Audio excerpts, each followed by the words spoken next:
आज आपल्या भागामध्ये पट्टे वाटपाचा कार्यक्रम आपण या ठिकाणी आयोजित केला आहे। खरं म्हणजे मला एक गोष्ट सांगितली पाहिजे,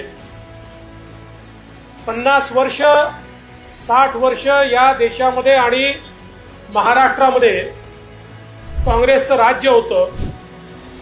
प्रत्येक वेळी निवडणुका आल्या की झोपडपट्टीमध्ये पट्टे वाटपाचं आश्वासन द्यायचे, पण 60 वर्षात एक पट्टा देखील काँग्रेसचं सरकार देऊ शकलं नाही।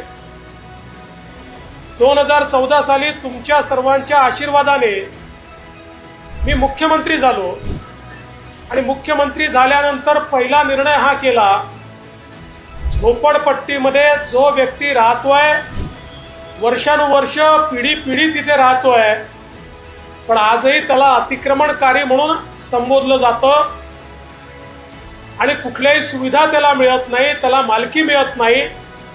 आणि म्हणून आपण शासनाचा निर्णय केला आणि जो ज्या ठिकाणी राहतोय त्याला त्याच ठिकाणचा मालकी हक्काचा पट्टा दिला जाईल, अशा प्रकारचा निर्णय आपण घेतला।